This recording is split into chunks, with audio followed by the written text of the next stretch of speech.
नमस्कार बच्चों। आज की हिंदी की कक्षा में आपका पुनः स्वागत है। मैं अरुणा नारोलिया, शासकीय नवीन हाई स्कूल भानपुर भोपाल से।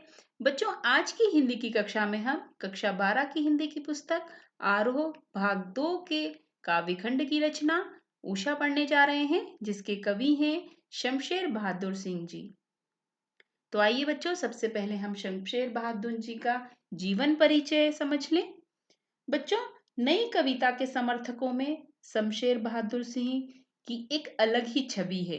उनका जन्म 13 जनवरी सन 1911 को देहरादून में हुआ। इनकी प्रारंभिक शिक्षा देहरादून में ही हुई। इन्होंने उच्च शिक्षा इलाहाबाद विश्वविद्यालय से प्राप्त की। चित्रकला में इनकी रुचि प्रारंभ से ही थी। इन्होंने प्रसिद्ध चित्रकार उकील बंधुओं से चित्रकारी में प्रशिक्षण प्राप्त किया। इन्होंने सुमित्रा नंदन पंत के पत्र रूपाभ में भी कार्य किया। बच्चों, रचनाओं में काव्य संग्रह, कुछ कविताएं, कुछ और कविताएं, चुका भी हूं नहीं मैं, इतने पास अपने, बात बोलेगी, काल तुझसे होड़ है मेरी, संपादन कार्य किया है इन्होंने उर्दू हिंदी कोश का। निबंध इनके दो आप कहानी संग्रह में प्लाट का मोर्चा। बच्चों, सन 1977 में चुका भी नहीं हूं मैं काव्य संग्रह पर इन्हें साहित्य अकादमी पुरस्कार दिया गया और कबीर सम्मान सहित इन्हें अनेक पुरस्कार मिले। सन 1993 में इनका अहमदाबाद में देहांत हो गया। आइए बच्चों, अब हम शमशेर बहादुर सिंह जी की काव्यगत विशेषताओं पर कुछ प्रकाश डालेंगे। बच्चों, वैचारिक रूप से प्रगतिशील एवं शिल्पगत रूप से प्रयोगधर्मी कवि शमशेर बहादुर सिंह जी को एक बिंबधर्मी कवि के रूप में जाना जाता है। इनकी बिंबधर्मिता शब्दों के माध्यम से रंग, रेखा एवं सूची की अद्भुत कशीदाकारी का मादा रखती है। इन्होंने अपनी कविताओं में समाज की यथार्थ स्थिति का भी चित्रण किया है। ये समाज में व्याप्त गरीबी का चित्रण करते हैं। कवि ने प्रकृति के सौंदर्य का सुंदर वर्णन किया है। प्रकृति के नजदीक रहने के कारण इनके प्राकृतिक चित्र अत्यंत जीवंत लगते हैं। उषा कविता में प्रातःकालीन वातावरण का सजीव चित्रण है। शमशेर सिंह जी की कविता एक संधि स्थल पर खड़ी है। यह संधि एक ओर साहित्य, कला और संगीत की है, तो दूसरी ओर मूर्तता और अमूर्तता की तथा इंद्रिय और इंद्रियतर की है। आइए बच्चों, अब हम कुछ भाषागत विशेषताओं पर भी नजर डालेंगे। शमशेर बहादुर सिंह जी ने साहित्यिक खड़ी बोली का प्रयोग किया है अपनी रचनाओं में। कथा और शिल्प दोनों ही स्तरों पर इनकी कविता का मिजाज अलग ही है।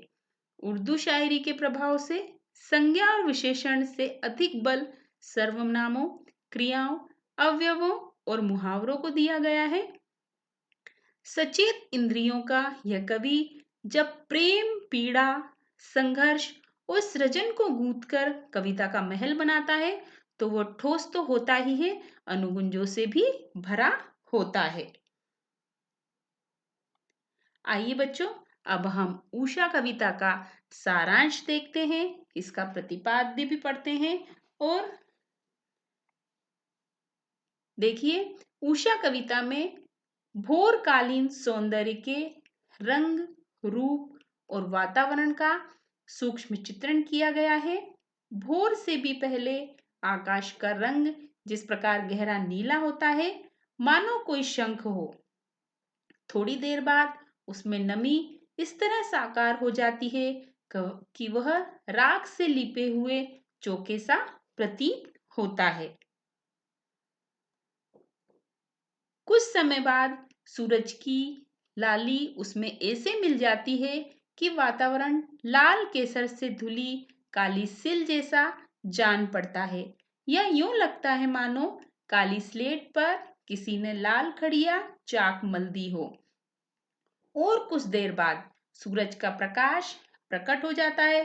तब आकाश में उगती हुई सफेदी या श्वेतता यूं लगती है मानो नीले जल में किसी की गोरी देह झिलमिला रही हो। सूर्योदय होने पर उषा का सारा सौंदर्य समाप्त हो जाता है। इस प्रकार उषा का सौंदर्य पल प्रतिपल बदलता रहता है। यही वर्णन इस कविता में किया गया है। आइए अब हम सबसे पहले उषा कविता की पंक्तियों का वाचन करेंगे और फिर उसकी संदर्भ प्रसंग सहित उसका भावार्थ भी समझेंगे। पंक्तियां इस प्रकार से हैं। प्रातः नभ था बहुत नीला शंख जैसे, भोर का नभ राख से लीपा हुआ चौका अभी गीला पड़ा है। बच्चों एक बार पुनः पढ़ते हैं। प्रात नभ था बहुत नीला शंख जैसे, भोर का नभ राख से लीपा हुआ चौका अभी गीला पड़ा है। आइए बच्चों हम सबसे पहले इसके शब्दार्थ देखेंगे। शब्दार्थ में भोर का मतलब यहाँ दिया गया है सवेरा होने से पहले का वातावरण, नभ यानी आकाश, चौका मतलब रसोई बनाने का स्थान जो कि सभी के घर में उपस्थित है। संदर्भ में हम लिखेंगे बच्चों पाठ्यपुस्तक आरोह भाग 2, कविता का नाम उषा और कवि का नाम है श्री शमशेर बहादुर सिंह जी। प्रसंग के अंतर्गत आएगा प्रातःकालीन वातावरण का वर्णन यहाँ पर किया गया है। भावार्थ में इस प्रकार से लिखा जाएगा। आइए भावार्थ समझ लीजिए। प्रातःकालीन आकाश का रंग गहरा नीला था। पहली आपने जो पंक्तियां पढ़ी, प्रातः नभ था बहुत नीला शंख जैसे, भोर का नभ, तो इन पंक्तियों का भावार्थ इस प्रकार होगा। प्रातःकालीन आकाश का रंग गहरा नीला था, शंख के समान गहरा नीला। उसके बाद भोर हुई। भोर के समय नीला रंग थोड़ा मंद पड़ गया और वातावरण की नमी दिखाई देने लगी।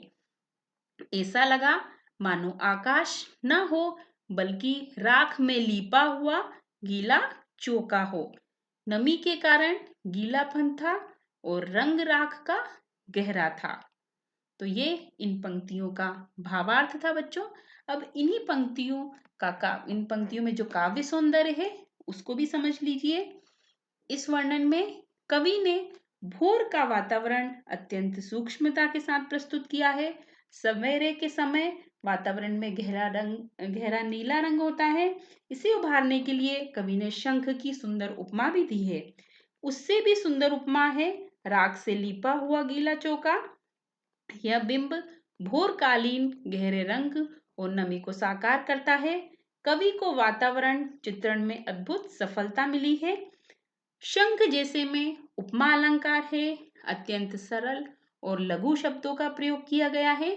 मौलिक कल्पना है और नवीन उपमानों का प्रयोग कविता में किया गया है। वर्णन में चित्रात्मकता का गुण भी उपस्थित है। आइए बच्चों अब इसी काव्यांश से संबंधित हम कुछ अर्थ ग्रहण संबंधी प्रश्नों पर भी दृष्टि डालते चलते हैं, उनका भी अभ्यास करते चलते हैं। तो इन्हीं पंक्तियों में से कुछ हमने प्रश्न निकाले हैं। प्रश्न इस प्रकार से हैं। पहला प्रश्न आपको अपने पटल पर दिखाई दे रहा होगा। कवि ने प्रातःकालीन वातावरण की समानता नीले शंख से क्यों की है? तो इसका उत्तर इस प्रकार से लिखा जाएगा। भोर के समय वातावरण ना तो गहरा काला होता है और ना उजला। उसका रंग नीले शंख जैसा बुझा बुझा होता है। इसलिए नीले शंख की उपमा प्रातःकालीन वातावरण से की गई है। दूसरा प्रश्न इस प्रकार से है। भोर के नभ को राख से लीपा हुआ चौका क्यों कहा गया है? तो इसका उत्तर हम इस प्रकार से लिखेंगे बच्चों। राख से लीपे जाने का रंग गहरा सुरमई होता है। भोरकालीन वातावरण भी ऐसा सुरमई होता है। इस कारण यह समानता सुंदर बन पड़ी है। अगला प्रश्न, चौके के गीले होने का क्या प्रतीकार्थ है? तो इसका उत्तर इस प्रकार से लिखा जाएगा। प्रातःकालीन वातावरण में ओस और नमी है, गीले चौके में भी यही नमी है, अतः दोनों की समानता के कारण चौके को गीला बताया गया है। अगला प्रश्न, इस काव्यांश के आधार पर प्रातःकालीन वातावरण का चित्रण कीजिए।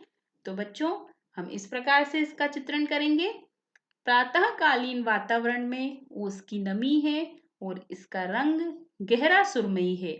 इस समय किसी प्रकार का प्रदूषण नहीं है, अतः यह चौके जैसा पवित्र समय है।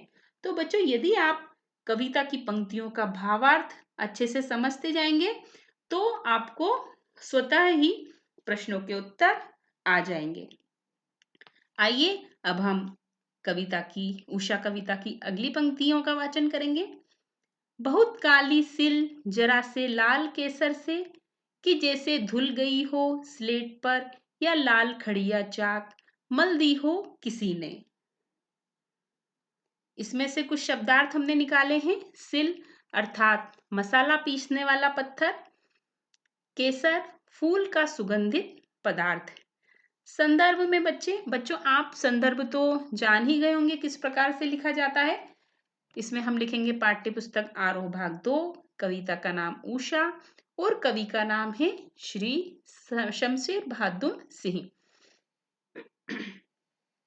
प्रसंग में रात की कालिमा का वर्णन इसमें किया गया है। पंक्तियों का भावार्थ इस प्रकार से लिखा जाएगा।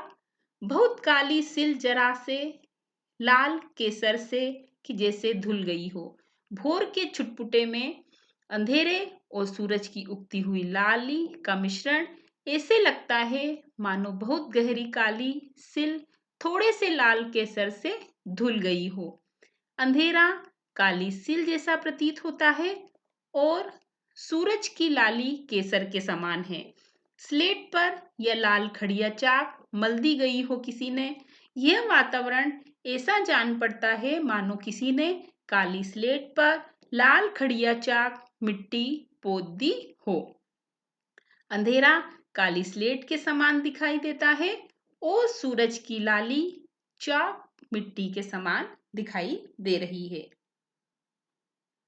अब इन पंक्तियों में जो काव्य सौंदर्य उपस्थित हुआ है उसको समझ लीजिए। इस पद्यांश में रात की कालीमा, ओस का गीलापन और सूरज की लालिमा के मिश्रण से बहुत ही सुंदर चित्र उकेरे गए हैं। कवि ने कल्पना की है कि मानो रसोई में माँ ने सिलबट्टे को केसर से धो दिया हो, या बच्चों ने अपनी स्लेट पर लाल रंग की खड़िया चाक मिट्टी मल दी हो। दोनों उत्प्रेक्षाएं नवीन हैं, मौलिक हैं, जन रुचि के अनुकूल है। इन दो पंक्तियों में उत्प्रेक्षा अलंकार भी है। पहली पंक्ति है बहुत काली सिल गई हो और दूसरी पंक्ति है स्लेट पर किसी ने, अर्थात स्लेट पर यह लाल खड़िया चाक मल दी हो किसी ने। इन दोनों पंक्तियों में उत्प्रेक्षा अलंकार है। काली सिल में अनुप्रास अलंकार भी है। मुक्तक छंद का कविता में प्रयोग किया गया है। भाषा अत्यंत सरल, सहज, प्रभावपूर्ण तथा बिंबात्मक है। आइए बच्चों, अब हम इसी काव्यांश से संबंधित कुछ अर्थ ग्रहण संबंधी प्रश्नों का भी अभ्यास करेंगे। पहला प्रश्न जो कि आपके पटल पर उपस्थित है इस प्रकार से रहेगा। इस काव्यांश में कवि किस दृश्य का चित्रण करना चाहता है? तो इसका उत्तर होगा बच्चों, इस काव्यांश में कवि भोर के अंधेरे अर्थात छुटपुट वातावरण में छाने वाली सूरज की हल्की हल्की लालिमा का दृश्य चित्रित करना चाहता है। दूसरा प्रश्न है, काली सिल और स्लेट किस दृश्य को चित्रित करते हैं? तो इनका उत्तर होगा, भोर काल में आकाश में सुरमई अंधेरा होता है। यह अंधेरा काली सिल या स्लेट के रंग जैसा होता है। इस प्रकार कवि काली सिल और स्लेट के माध्यम से भोरकालीन अंधेरे का चित्रण करना चाहता है। अगला प्रश्न इस प्रकार से रहेगा, लाल केसर और लाल खड़िया चाक किस दृश्य को चित्रित करते हैं? तो इसका उत्तर इस प्रकार से लिखा जाएगा, लाल केसर और लाल खड़िया चाक सूरज की उगती हुई लालिमा को चित्रित करते हैं। अगला प्रश्न, प्रातःकालीन ओस और नमी को किस प्रकार चित्रित किया गया है? तो इसका उत्तर है, प्रातःकालीन ओस और नमी को धुलने के दृश्य द्वारा चित्रित किया गया है। धुलने पर जो गीलापन हमारे सामने आता है वह काली सिल के लाल केसर से धुलने पर साकार हो उठता है। कविता की अगली पंक्तियां बच्चों इस प्रकार है, उनका भी वाचन कर लीजिए। नील जल में या किसी की गौर झिलमिल देह जैसे हिल रही हो और जादू टूटता है, इस उषा का अब सूर्योदय हो रहा है। कविता में शब्दार्थ, कविता के इन पंक्तियों के शब्दार्थ इस प्रकार से रहेंगे। नील जल, नीले रंग का पानी, गौर अर्थात गौरा, झिलमिल देह, चमकता हुआ शरीर, जादू का मतलब यहाँ पे सौंदर्य या किसी आकर्षण से लिया गया है, सूर्योदय, सूरज का उगना। संदर्भ में बच्चों हम लिखेंगे पाठ्य पुस्तक आरोह भाग 2, कविता का नाम उषा और कवि का नाम है श्री शमशेर बहादुर सिंह। प्रसंग में सूर्योदय की बेला के प्राकृतिक सौंदर्य का वर्णन यहाँ पर किया गया है। भावार्थ भी समझ लीजिए इन पंक्तियों का। भोर के समय नील जल में या किसी की गोर झिलमिल देह जैसे हिल रही हो। भोर के समय जब आकाश में गहरा नीला रंग छा जाता है और सूरज की श्वेत आभा दिखने लगती है, तो उस समय का सौंदर्य ऐसे प्रतीत होता है मानो नीले रंग के जल में किसी सुंदरी की गोरी देह झिलमिल कर रही हो। कुछ समय बाद जब सूरज उदित होता है और जादू टूटता है, उस उषा का अब सूर्योदय हो रहा है। कुछ समय बाद जब सूरज उदित हो जाता है, तब उषा के पल पल बदलते रंगों का सौंदर्य एकदम छूमंतर हो जाता है, जैसे कोई जादू टूट रहा हो, अर्थात सूर्योदय हो जाता है, प्रकृति के रंग समाप्त हो जाते हैं। इन पंक्तियों में काव्य सौंदर्य इस प्रकार से रहेगा बच्चों। कवि ने सूर्योदय की बेला में उभरने वाली प्राकृतिक शोभा को बहुत सूक्ष्मता से अनुभव किया है। उसके रंगों को पकड़ने में और उस सुंदरता को कह पाने में कवि को सफलता मिली है। नीले रंग, नीले जल में झिलमिलाती गोहरी देह के उपमान से हमारी आंखों के सामने प्रातःकालीन सौंदर्य साकार हो उठता है। यह कल्पना नवीन और ताजा है। उषा का जादू टूटना भी पाठक की आंखों के सामने अनेकानेक काल्पनिक चित्रों को साकार करता है। नील जल में या किसी को घोर झिलमिल देह जैसे हिल रही हो में उत्प्रेक्षा अलंकार, नील जल हो रहा है में अनुप्रास अलंकार। भाषा चित्रात्मक है, पाठक की आंखों के सामने चित्र उभरते हैं। सरल और लघु शब्दावली का यहाँ पे प्रयोग हुआ है। आइए बच्चों, अब कुछ अर्थ ग्रहण संबंधी प्रश्नोत्तर देखते हैं इस काव्यांश में से।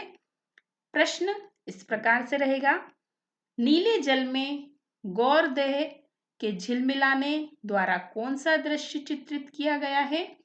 उत्तर हम इस प्रकार से लिखेंगे, इस काव्यांश में नीले आकाश में सूरज की चमक के झिलमिलाने का दृश्य चित्रित किया गया है। प्रातःकाल आकाश नीला है और सूरज की पहली पहली किरणें झिलमिला रही है। दूसरा प्रश्न, नील जल द्वारा कवि प्रातः काल के किस दृश्य को चित्रित करना चाहता है? तो इसका उत्तर इस प्रकार से लिखना होगा बच्चों, नील जल के उपमान द्वारा कवि प्रातःकालीन नीले जल, नीले स्वच्छ आकाश को चित्रित करना चाहता है। उत्तर में पुनः पढ़ूंगी, नील जल के उपमान द्वारा कवि प्रातःकालीन नीले स्वच्छ आकाश को चित्रित करना चाहता है। अगला प्रश्न, गोरी देह के झिलमिलाने की समानता किस दृश्य से की गई है? तो इसका उत्तर इस प्रकार से लिखा जाएगा। सूरज की लाली धीरे धीरे लालिमा छोड़कर श्वेत होने लगती है। उस समय वातावरण में विशेष प्रकार की नमी और चमक होती है। उस दृश्य के लिए गोरी देह का नीले जल में स्नान करना बहुत सुंदर उपमान है। अगला प्रश्न इसी काव्यांश से जो लिया गया है वह इस प्रकार से है। उषा का जादू टूटने का क्या आशय है? तो बच्चों, इसका उत्तर हम इस प्रकार से लिखेंगे। उषा के जादू का तात्पर्य है प्रातःकालीन वातावरण का अपार सौंदर्य, उसके नित बदलते सुंदर रूप। जैसे ही सूरज आकाश में चढ़ा, प्रातःकालीन सौंदर्य की नित रूप बदलती झांकियां गायब हो गई। चारों ओर एक समान सूरज की धूप फैल गई। आइए बच्चों, अब हम उषा कविता में से लिए गए कुछ वस्तुनिष्ठ प्रश्नों पर भी दृष्टि डालेंगे। वस्तुनिष्ठ प्रश्नों में हम कुछ उचित विकल्प चुनकर हमें जो प्रश्न लिखना है उन प्रश्नों का अभ्यास करेंगे। पहला प्रश्न जो आपको अपने पटल पर दिखाई दे रहा है वह इस प्रकार से रहेगा। उषा दिन का कौन सा समय होता है? तो बच्चों, आपको तो इसका उत्तर पता ही होगा, फिर भी मैं आपको कुछ विकल्प पढ़ के बताऊंगी और फिर आप उसका उत्तर देंगे। 4 विकल्प आपको अपने पटल पर दिखाई दे रहे हैं। पहला है प्रभात, दूसरा है मध्याह्न, तीसरा है संध्या और चौथा है रात्रि। तो उषा का दिन का प्रभात का अर्थात सुबह का समय होता है। प्रातःकालीन नीला आकाश किसके जैसा बताया गया है? तो इसके भी 4 विकल्प हैं बच्चों। पहला विकल्प है केसर, दूसरा विकल्प है सिंदूर, तीसरा विकल्प है झील और चौथा विकल्प है शंख। तो इसका सही उत्तर होगा बच्चों प्रातःकालीन नीला आकाश शंख जैसा बताया गया है। अगले प्रश्न में सूर्योदय से पहले किसका जादू होता है? तो इसके 4 विकल्प इस प्रकार से हैं। उषा का, निशा का, निशाचर का और भूत का। तो इसके जो इसका सही विकल्प है वह इस प्रकार से होगा। सूर्योदय से पहले उषा का जादू होता है। अगले प्रश्न में उषा कविता में किस रंग की खड़िया चाक मलने की बात कही गई है? तो इसके उत्तर में बच्चों हम लिखेंगे 4 विकल्प हमें दिए गए हैं। पहला विकल्प है नीली, दूसरा विकल्प है पीली, तीसरा विकल्प है सफेद और चौथा विकल्प है लाल। तो उषा कविता में लाल रंग की खड़िया चाक मलने की बात कही गई है। तो इसका उत्तर जो सही होगा वह होगा लाल। शंख जैसे में अलंकार है। तो इसमें 4 अलंकारों के नाम आपको विकल्प में दिए गए हैं। पहला विकल्प है उपमा अलंकार, दूसरा है आपका यमक अलंकार, तीसरा विकल्प है अनुप्रास अलंकार और चौथा विकल्प है श्लेष अलंकार। तो शंख जैसे जैसे में आपको वाचक शब्द का प्रयोग हुआ है तो उसमें उपमा अलंकार होगा। आइए बच्चों, अब हम कुछ एक शब्द या एक वाक्य वाले उत्तरों का भी अभ्यास कर लेते हैं। ऐसे प्रश्न कविता में से छोटे छोटे बन करके आ सकते हैं और ये परीक्षा की दृष्टि से उपयोगी भी है। तो पहला प्रश्न है, कवि ने राख से लीपा हुआ गीला चौका किसे कहा है? तो इसका उत्तर हम इस प्रकार से लिखेंगे। भोर के नभ को कवि ने राख से लीपा हुआ गीला चौका कहा है। अगला, उषा का जादू किसके उदय होने पर अथवा किससे टूटता है? तो इसका उत्तर होगा बच्चों उषा का जादू सूर्य के उदय होने पर टूटता है।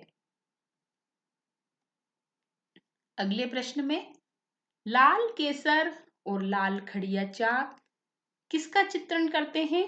तो इसका उत्तर इस प्रकार से लिखा जाएगा। लाल केसर और लाल खड़िया चाक सूरज की उगती हुई लालिमा का चित्रण करते हैं। अगला प्रश्न, उषा कविता में किस छंद का प्रयोग किया गया है? तो अब तक आपको कविता पढ़ कर के समझ आ ही गया होगा कि उषा कविता में मुक्तक छंद का प्रयोग किया गया है। राख से लिपा हुआ चौका किस भाव को व्यक्त करता है? इसका उत्तर बच्चों हम इस प्रकार से लिखेंगे कि राख से लिपा हुआ चौका पवित्रता के भाव को व्यक्त करता है। अब कुछ पाठ्य पुस्तक से संबंधित प्रश्न हैं, उनका भी अभ्यास कर लीजिए। कविता के किन उपमानों को देखकर यह कहा जा सकता है कि उषा कविता गांव की सुबह का गतिशील शब्द चित्र है?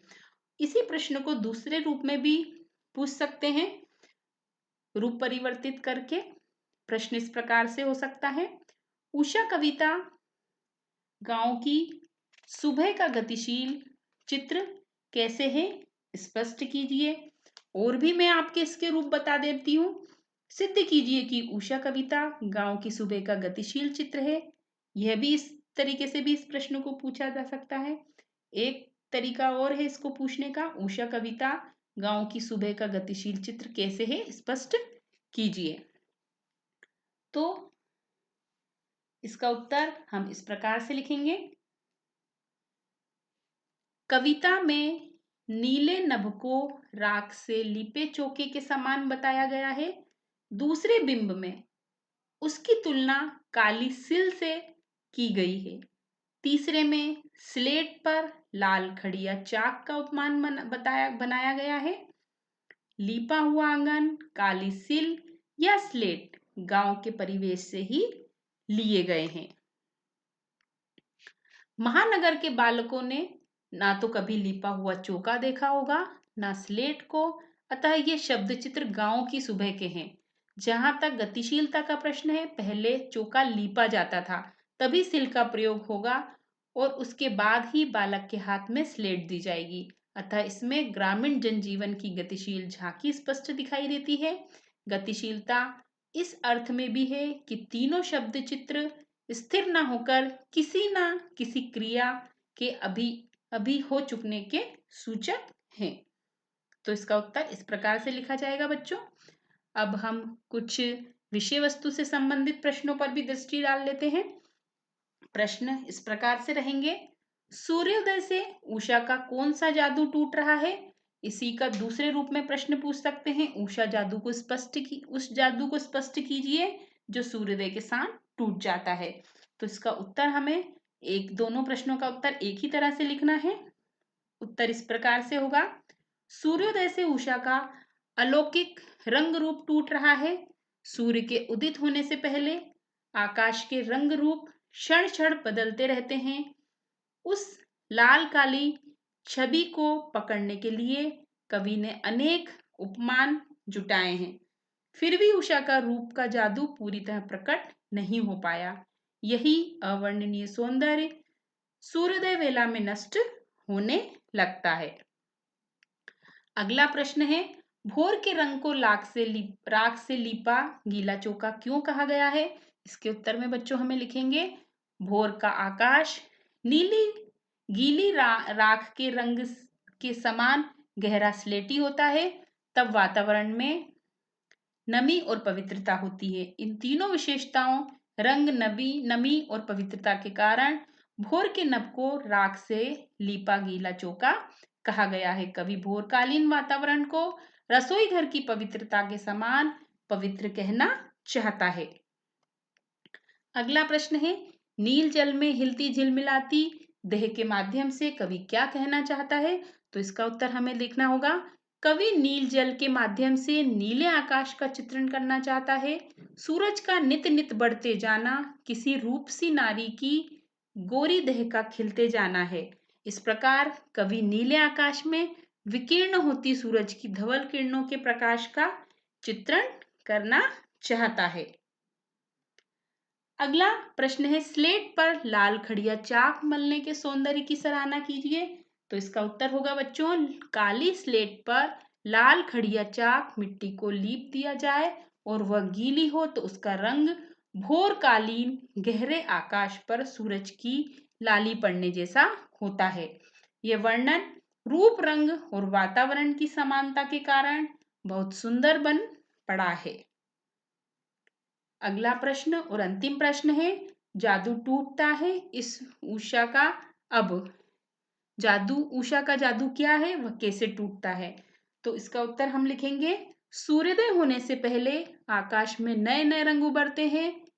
लाल काले रंगों के अद्भुत मेल से आकाश में जादू ऐसा जैसा वातावरण बन जाता है। इसी रंग बिरंगे वातावरण को उषा का जादू कहा गया है। सूर्योदय होने पर ये वे सारे रंग विलीन हो जाते हैं, गुम हो जाते हैं, अतः उषा का जादू टूट जाता है। अब दो प्रश्न हमने आपको गृह कार्य के लिए दिए हैं। पहला प्रश्न है, सिल और स्लेट का उदाहरण देकर कवि ने आकाश के रंग के बारे में क्या कहा है, और दूसरा है, उषा कविता का सारांश अपने शब्दों में लिखना है। वैसे मैंने आपको सारांश यहाँ पे बताया है, पर इस कविता का सारांश आपको अपने शब्दों में लिखना है। तो आज की प्रस्तुति में जो प्रश्न आपको बताए गए हैं, जो महत्वपूर्ण भावार्थ आपको बताए गए हैं, उन्हें आप अपनी अभ्यास पुस्तिका में लिखते हुए परीक्षा की दृष्टि से महत्वपूर्ण समझकर उनका अभ्यास करते रहें। धन्यवाद।